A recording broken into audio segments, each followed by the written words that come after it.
suis Hervé Baxelaire. Je vais essayer d'aborder la partie plus métier, conseil, donc sur la partie transmission d'entreprise. Alors, c'était un peu ambigu par rapport à la thématique du jour, puisque principalement, je dirais, quand on est sollicité, on est surtout sollicité pour des problématiques très techniques, en général. Voilà, je vais partir à la retraite, combien je vais toucher, et organisez-moi derrière un schéma juridique, fiscal, social, qui soit performant. Voilà. Donc voilà globalement notre demande. Et puis aujourd'hui, cette demande, elle est surtout bousculée beaucoup par un environnement qui est un peu chahuté. Depuis 2-3 ans, l'économie fluctue beaucoup, les crises, la guerre, le pétrole. Aujourd'hui, les taux bancaires, enfin, bon, tous ces événements qui font qu'aujourd'hui, on a une pression aussi sur le contexte général des exploitations. Ce que ne vivent pas forcément directement aujourd'hui nos viticulteurs. Parce qu'en fait, aujourd'hui, on a eu quand même quelques années intéressantes. On a eu une consommation qui finalement était relativement bonne, même si aujourd'hui, voilà, ça s'essouffle un peu. Et finalement, on a un petit décalage entre l'entreprise en tant que telle, qui sont aujourd'hui quand même des machines qui roulent relativement bien, et des hommes à gérer avec un environnement qui aujourd'hui n'est pas forcément très sympathique. Et aujourd'hui, toutes ces entreprises doivent évoluer. Donc aujourd'hui, la transition écologique qui revient régulièrement sur la table, qui demande forcément de modifier les fonctionnements dans les exploitations. Et donc, ces modifications, on va retomber un peu sur ce qu'a dit Nathalie tout à l'heure. Ça veut dire qu'il faut emmener tout le monde. Il faut que les décisions qui soient prises soient durables dans le temps, que ces décisions-là, elles soient partagées. Voilà, c'est un ensemble d'événements, de petits événements, mais qui d'un point de vue cumulé, font une forte évolution dans nos entreprises, à court terme ou à moyen terme. Voilà, globalement, ça, je pense que tout le monde sera d'accord avec ça. Aujourd'hui, nos interventions en tant que conseil, c'est plutôt de travailler sur la thématique du fonctionnement global de l'entreprise.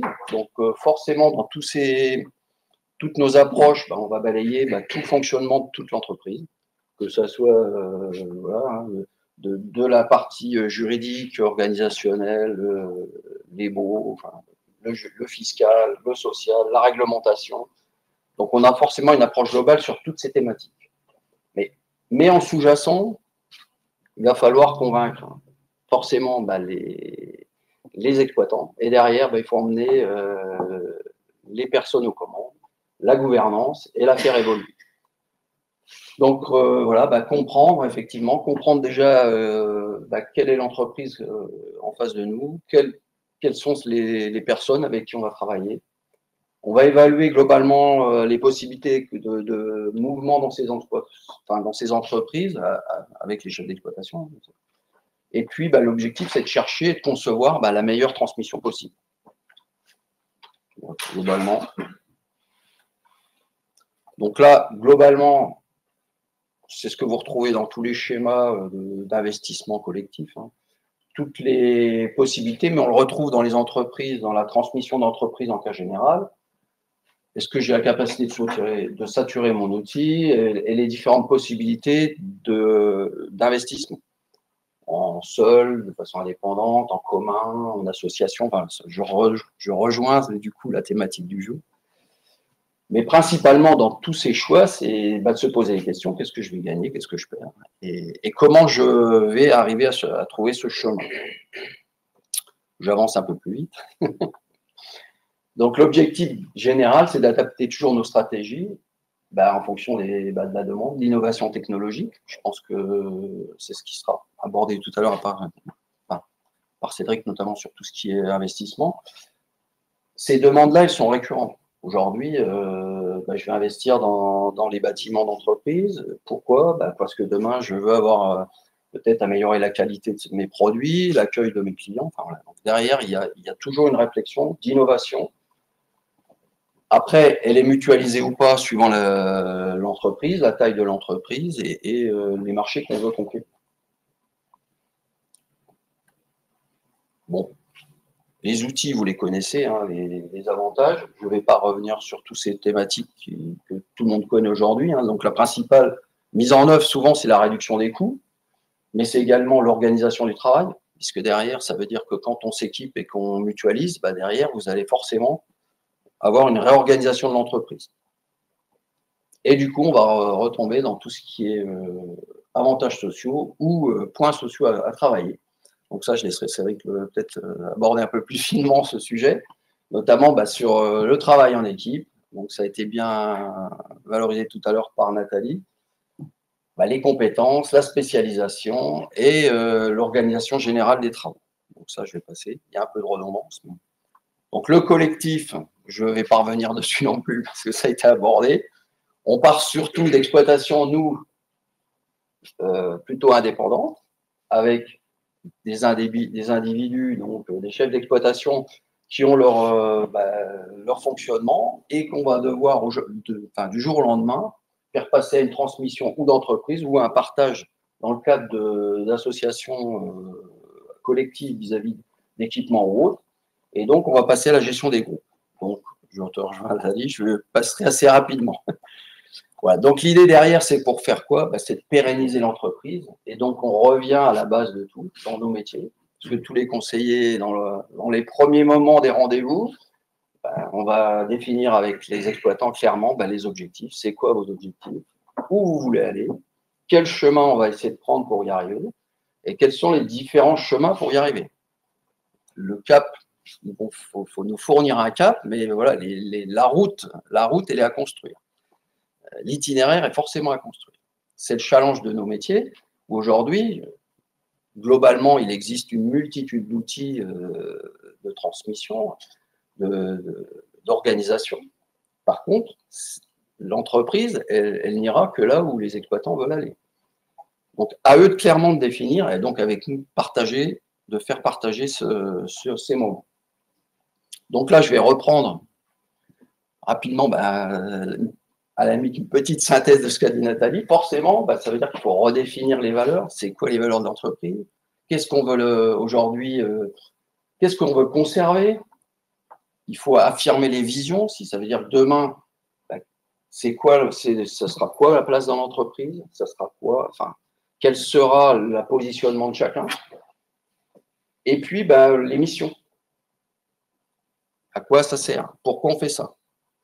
Et ça, forcément, on peut arriver à des gros chamboulements, on l'a dit tout à l'heure. Moi, j'ai construit une entreprise pour champagniser. Et aujourd'hui, la génération qui arrive ne veut pas vendre de champagne le week-end, ne veut même pas faire de champagne. Elle a dit, moi, demain, je vends en raisin. Donc, ça, c'est des cas quotidiens. Ou à l'inverse, quelqu'un qui veut reconquérir un marché de champagne. Donc forcément, on est dans une rupture par rapport à l'orientation générale des entreprises, mais également aux investissements qui ont pu être faits, à l'organisation générale, le fonctionnement, la main-d'œuvre. Et forcément, là, on va avoir un travail un peu plus long pour trouver un équilibre et surtout d'arriver à partager un objectif entre les exploitations. Voilà, l'objectif, c'est d'arriver à clairement définir ce que chacun veut faire. Et clarifier comment on va essayer de réaliser cet objectif. Je ne vais pas trop vite. Comme c'est un peu, voilà, je ne voulais pas trop rebondir, mais forcément, on a des passages un peu communs. Donc, les projets, il va falloir les définir, mais il n'y en a pas qu'un de projet. Le projet, c'est peut-être de transmettre, de m'installer, d'investir, mais il faut quand même forcément aller un peu plus loin dans les projets qu'on appelle, nous, plutôt objectifs opérationnels, donc les sous-projets, qui parfois permettent d'arriver à obtenir l'orientation globale de la transmission. Peut-être qu'il faut passer par des petites étapes. Est-ce qu'il ne faut pas acquérir de la compétence de façon indépendante? Est-ce qu'il ne faut pas que d'un côté, je sépare une partie de l'entreprise, je partage une partie des tâches? Est-ce que demain, l'organisation du travail, c'est peut-être le nouvel exploitant qui va peut-être commencer par gérer la main-d'œuvre. Peut-être qu'il va forcer. Voilà, c'est un partage, c'est une répartition de toute l'organisation pour peut-être arriver à l'objectif commun. Donc, ça passe par des sous-étapes. Globalement, voilà, un peu, moi, c'est une table que on prend rendez-vous. Enfin, c'est de poser des questions, hein, ça a été dit. Il faut communiquer, il faut poser des questions et donc bien poser les questions à tous les membres de la famille présents, ceux qui participent, essayer de faire participer le maximum de personnes à ces rendez-vous, hein, que ce soit le gérant, les associés, les conjoints, les enfants, quand c'est possible, puisque forcément dans les entreprises familiales, qui aujourd'hui, quand on prend une décision, forcément impacte toute la famille. Donc forcément, c'est de poser des questions sur l'avenir des exploitants, mais leur avenir personnel comme leur avenir de l'entreprise. Et les forcer à mettre à avoir une réponse dans chaque cadre. Enfin, ça a été dit tout à l'heure, la maison d'entreprise, le siège social. Le siège social, c'est souvent la résidence de l'exploitant. Qu'est-ce que je fais quand je pars? Qui reprend la maison? Est-ce que je reste encore un peu de temps? Et si je reste, comment on fait? Dans quel délai? Après, c'est toutes ces questions d'organisation qui vont, à un moment donné, nécessiter de réorganiser ou dans le temps, puisqu'on peut peut-être passer par étapes, ou dans la transmission totale ou partielle. Le modèle, est-ce que je conserve ma société? Est-ce qu'on se réinstalle à part? Est-ce que je conserve les vins? Voilà, il y a toute une partie de questionnement au départ. Donc voilà, donc le maître mot, ça va être d'anticiper. Je pense que c'est dans beaucoup de dossiers il faut anticiper, préparer l'avenir. Donc forcément, c'est pas le 14 novembre qu'on prend le téléphone pour appeler le conseiller pour voir est-ce que je pourrais partir en retraite le 1er janvier prochain. Parce que ça arrive encore. C'est encore la semaine dernière où j'ai encore eu des appels, des mails, des SMS. Donc c'est pas virtuel, c'est la réalité. Donc ça veut dire qu'à un moment donné, il faut anticiper, se poser et bien poser le schéma lequel on veut transmettre. Mon timing, c'est bon. Dans cette anticipation, ça veut dire que, ça a été dit encore précédemment, il faut bien préparer toutes ces périodes de transition, puisqu'on ne va pas pouvoir non plus arrêter forcément instantanément. Donc ça veut dire que nous, dans les premiers temps, ça va être toute la partie technique, organisationnelle, hein, fiscale, sociale, juridique, les différents schémas possibles. Donc là, ça prend le financement, je ne l'ai pas abordé là, mais souvent, ça passe aussi par l'accompagnement bancaire. Donc, tout ce mécanisme prend quand même un certain temps. Mais il y a également toute la problématique de positionnement de vie de l'exploitant, des exploitants, et de positionnement du calendrier. Demain, vous ferez quoi? Mais après, dans 1 mois, dans 6 mois, dans 1 an, dans 2 ans. Effectivement, c'est déjà arrivé où il n'y a pas de réponse. Parce qu'en fait, ils ne se voient pas partir. Je resterai sur l'exploitation. Vous ferez quoi? Je continuerai à exploiter. Qu'est-ce que je transmets? Donc, c'est quoi? C'est le bail, l'entreprise, la marque, le savoir-faire, les clients. Enfin, vous voyez, ça peut être très complexe. Qui est concerné? Donc ça, c'est une des phases les plus importantes. Ça veut dire que forcément, on va avoir affaire à l'ensemble de la famille. Les conjoints, les parents, les grands-parents, les beaux, forcément. On a des fois 2 générations en retraite. Ça veut dire que derrière, comment j'ai assuré ma retraite? Est-ce que les grands-parents vont suivre la cession à ma fille, à mon fils, peu importe, et derrière, ça veut dire qu'il faut transférer les baux. Et bien souvent, il faut arriver à trouver la phrase « j'ai envie que »,« je souhaite que »,« je voudrais que ». Quand on arrive à ça, on avance. Ça veut dire que déjà, on a au moins une affirmation de choses. Et puis derrière, on va retrouver la gouvernance. Ça veut dire que la gouvernance, elle peut être de fait. La problématique, souvent, on a fait des montages sociétaires, des aménagements fiscaux, des holdings, enfin, tout ça pour optimiser. Et puis, on se retrouve un jour avec beaucoup de monde autour de la table, mais pas forcément avec des personnes qui dirigent et qui gèrent. J'ai vu récemment où le dirigeant, en fait, c'était le retraité qui n'était plus rien dans aucune structure, mais c'est lui qui fait les commandes, c'est lui qui fait les achats de matériel, c'est lui qui va voir les clients. Voilà. Ça, ce sont des choses qui existent. Donc, voilà, là, ça veut dire qu'on a construit juridiquement la transmission est faite, mais dans la réalité, elle n'existe pas. Donc, là, pour rattraper ça, c'est compliqué. Parce que là, il va falloir forcément faire appel, moi je pense à des extérieurs, parce que ça veut dire qu'on est dans un autre domaine. Il faut faire retrouver la place à chacun. Sinon, forcément, on va arriver à des grosses difficultés. Voilà, toujours anticiper, donc en faisant intégrer l'idée de la transmission. Et puis, un des éléments importants, je pense qu'on n'a pas assez,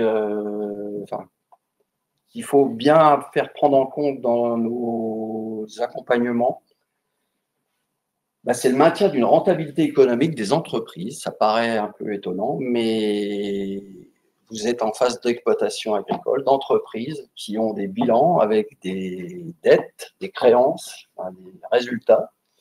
Et quand on a des investissements des fois un peu disproportionnés, ce sont quand même les suivants qui vont être obligés d'assumer ces engagements. Donc la difficulté, elle va quand même être d'avoir l'équilibre entre le développement d'une entreprise, je dirais, de façon équilibrée et la possibilité de la transmettre derrière. Donc, ça veut dire que derrière, quand on met en place des schémas d'investissement avec des durées de financement sur 10, 15 ans, 20 ans, forcément, il faut qu'au départ, on ait quand même intégré qu'à un moment donné, l'entreprise devrait être transmise. Ça veut dire que les nouveaux exploitants sont en phase par rapport à tous ces investissements et qu'on sera en capacité de rémunérer ces exploitants et de rembourser les emprunts en cours. À l'inverse, on a aussi le fait qu'on a les exploitants qui ont investi dans leurs exploitations puisqu'en fait, ils ont laissé le financement. C'est eux qui ont financé l'entreprise. Quand ça ne marche pas trop mal, c'est ce qui arrive souvent. Et là, il va falloir gérer facilement les comptes associés et toute la partie. Ça veut dire que aujourd'hui, on a des mécanismes pour le faire, mais c'est des moments importants puisque ça peut peser quand même assez fort dans le coût d'une transmission. Voilà. Et puis, la sécurité de l'installation à venir, donc l'accès au foncier et la viabilité de la reprise. Donc, ça veut dire que le foncier, c'est quand même le nerf de la guerre. Si les baux, suivant le type de bail, à qui il a été fait, c'est une partie quand même qui peut être des fois compliquée, puisque vous avez les baux ou à la société, donc ça veut dire que demain, si on sort de la société, qu'est-ce qui se passe ou les baux avec les grands-parents ou des tiers qui n'ont pas forcément envie aujourd'hui de transmettre à d'autres personnes. Donc, je parle beaucoup. Voilà. Donc, le groupe, c'est les relations entre les associés. Donc, on retombe, je vais peut-être passer assez rapidement. C'est principalement, moi, j'ai synthétisé ça, c'est se voir, se parler et se comprendre. En gros, je rejoins tout à fait ce qui a été dit précédemment. Les réunions, c'est hyper important. C'est hyper important. Nous, on arrive, on fait des fois des assemblées générales où on n'a pas l'ensemble des associés présents. C'est pas possible. Donc, ça peut être momentané parce que voilà, c'est la vie. On peut avoir des mais je veux dire, c'est quand même des signes. C'est-à-dire qu'à un moment donné, il y a des choses qui sont en dysfonctionnement. Donc, se voir, se parler, mais s'écouter, et se comprendre. Bon, je ne vais pas refaire ce qui a été dit. Donc, globalement, voilà, les clés pour moi à court terme, c'est surtout sur la partie humaine qu'il faut travailler. Donc, la partie valeurs communes, définir des objectifs, des règles claires. C'est comment je fonctionne, comment, on l'a dit tout à l'heure, les enfants, les frères et sœurs qui ont peut-être 10, 15 ans d'écart par rapport à celui qui est en place. La communication. Ça a été dit, on est dans l'ère de la communication, donc ça veut dire que c'est pas parce qu'on se voit le matin et qu'on a échangé 2 mots entre 2 portes qu'on a communiqué sur le fonctionnement de l'exploitation. Et bien sûr, une gestion, un suivi rigoureux. Voilà, ça va peut-être se renvoyer plus chez nous, mais forcément, à un moment donné, il faut vérifier ce qu'on a dit et ce qu'on a fait. Et prévu, réalisé. Après, ben, on remet à jour, hein, parce que ça, c'est à mettre, à réactualiser en permanence. La vie ne s'arrête pas à un instant T, et donc, dans la durée, il faut suivre. Ouais, j'ai peut-être été un peu trop rapide. Il y a une question? Ah, allez. Il y a des questions ou des réflexions. Des réflexions. Bon. Alors, il y a une question. L'entraide et la coopération ont-elles des champs d'action bien différenciés? Pas forcément. Pas forcément, puisque l'entraide, la coopération, forcément, à un moment donné, il y aura peut-être un engagement financier un peu plus important. Donc, mais aujourd'hui, on a des exploitations qui fonctionnent en entraide de façon presque identique. Si ce n'est que, voilà, il n'y a pas forcément de capitalisation derrière. Donc, mais pour moi, si elle veut être efficace et durable, on devra avoir les mêmes règles. Sinon, ça n'a pas de sens. Sinon, c'est de la prestation de service. Une autre question qui arrive d'abord. L'importance croissante des capitaux de nos entreprises nécessite parfois de s'ouvrir à d'autres sans perdre la maîtrise de la gouvernance. Qu'en pensez-vous? La gouvernance familiale. Ben, oui, c'est une réalité. C'est une réalité. Aujourd'hui, on a des entreprises qui prennent de la valeur, hein, de l'immobilisation importante, des stocks. Enfin, et on ne peut pas forcément lever de la dette directement partout. Donc la dette, elle peut être familiale, ça peut être des groupes de famille, ça peut être des montages holding. Donc ça, c'est des holdings de famille. On a également, ça se voit moins, mais on commence à voir des investisseurs extérieurs qui rentrent au capital, pardon. Bien sûr, qui aident à porter l'entreprise momentanément quand on veut développer des projets. Voilà,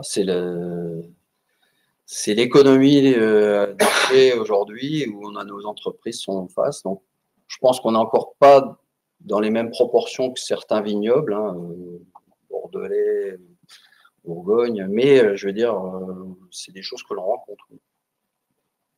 Oui.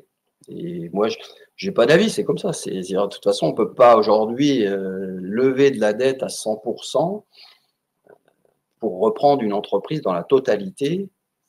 Enfin, ça dépend à sa valeur. Il y a un équilibre financier aujourd'hui, il est nécessaire.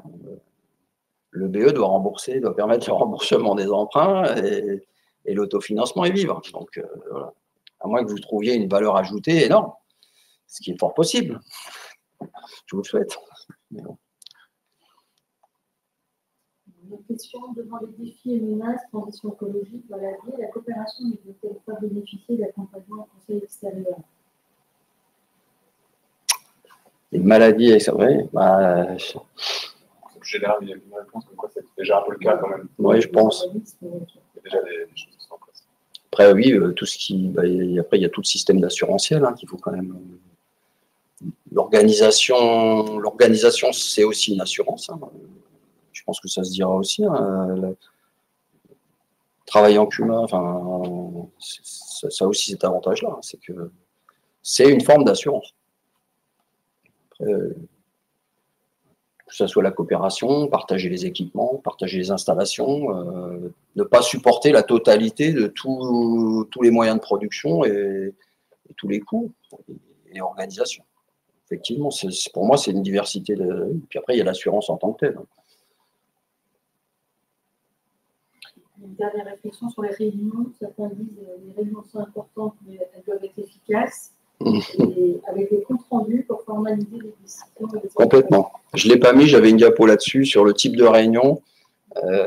Effectivement, c'est pas je bois un café au coin de la table, et ça peut aussi, hein, mais c'est surtout voilà, préparer la réunion, avoir un plan d'action, définir des objectifs de réunion, transcrire, faire un compte rendu et attendre un retour.